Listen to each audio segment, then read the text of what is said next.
Everybody loves a quickie. Everybody loves a quickie. And quickies really are about getting... Oh, I can't say that.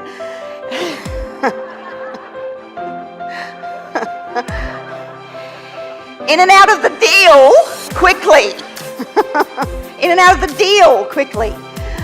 And there's a lot of strategies that lend themselves to this because time is money. The longer a deal takes you, the less money it makes you. Because you've got to pay holding costs, for starters. So if you're borrowing money, then you've got to pay interest on that money. And what's an even bigger cost is the opportunity cost. Because the opportunity cost of having your money tied up in a deal and not being able to take another opportunity over here is actually quite high.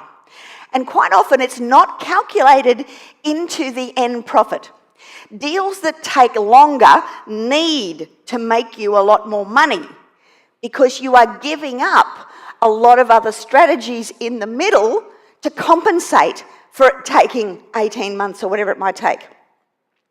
So this is again where planning comes into play.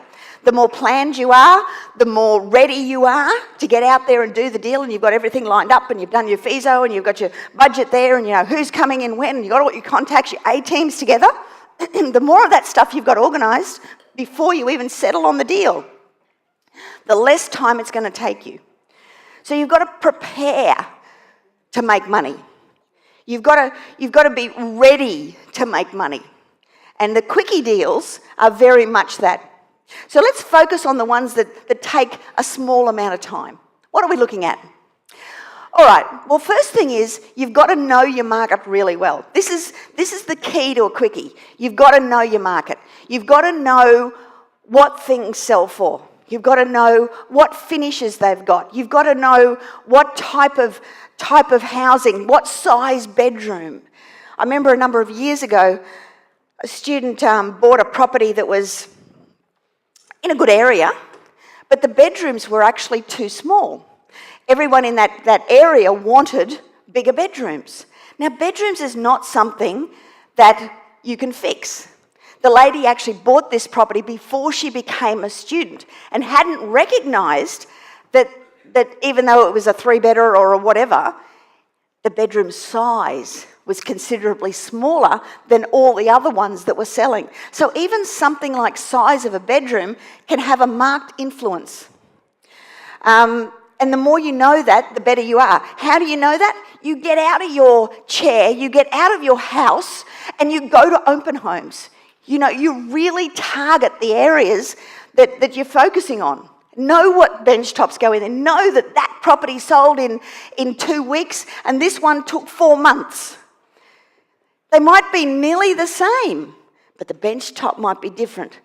The toilet might open into the kitchen. The layout might have too many hallways. You've got to know that stuff. And the only way you know it is you get out there and you start visiting things. I think it's very important for you to have an allocated portion of your week where you organise appointments out of the office, out of your home, out there talking to people, whether it's interviewing a new builder, whether it's going to an open home, whether it's going to an auction, whether it's whatever it is, you need to get out there because real estate can be a very lonely game. It can be a very insular industry. And you can, if you let it, spend a lot of time just behind the computer really doing nothing. And you get stale and you miss the mark and you miss deals and you lose money. You need to get out there. That's part of it. And that's part of knowing your market really, really well. You know, focus on just a handful of suburbs or areas. Don't try and spread yourself too thin. Don't try and be the expert of everything. Just focus on some key areas, and if a key area that you're focusing on turns out to be not quite right, analyse why and move on to the next one. Analyse why that particular demographic doesn't work and pick another suburb where it does work. And this is where your grid variance analysis becomes very important because what it does is it very quickly highlights what areas have more potential than others. You're looking for that variance. You're constantly looking for the low to middle variance. And regardless of what strategy you use, that variance is an indicator of more profit. So whether it's a subdivision, whether it's a strata deal, whether it's a renovation flip, whether it's a development deal, a commercial deal, the variance is what will indicate what's happening there. Now, the precursor to any upturn is volume. Volume, volume, volume. It's all about volume. So if you're looking for an area where you want to buy in for a longer term hold and you want to have some manufactured growth, you go volume first, variance second. Now that's a really sweet formula for lots of manufactured growth profits. And that's what I'm talking about here. When you focus on 3 areas and 3 strategies, it actually gives you 21 combinations to make a profit.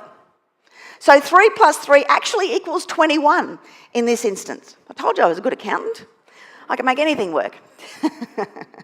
3 plus 3 equals 21 because you've got 21 variations of the 3 areas with 3 strategies to make a profit. Don't try and spread yourself all over the place.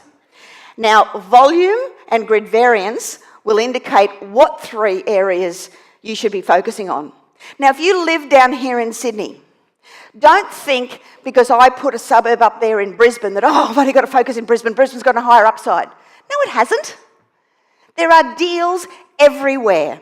And if we come back to my first point about quickness and time, it is easier for you to make a profit closer to home than it is interstate. Doesn't mean you can't invest interstate, you can. But I can tell you all of the factors that go into doing a deal magnify when it is at a distance to you. There'll be more travel.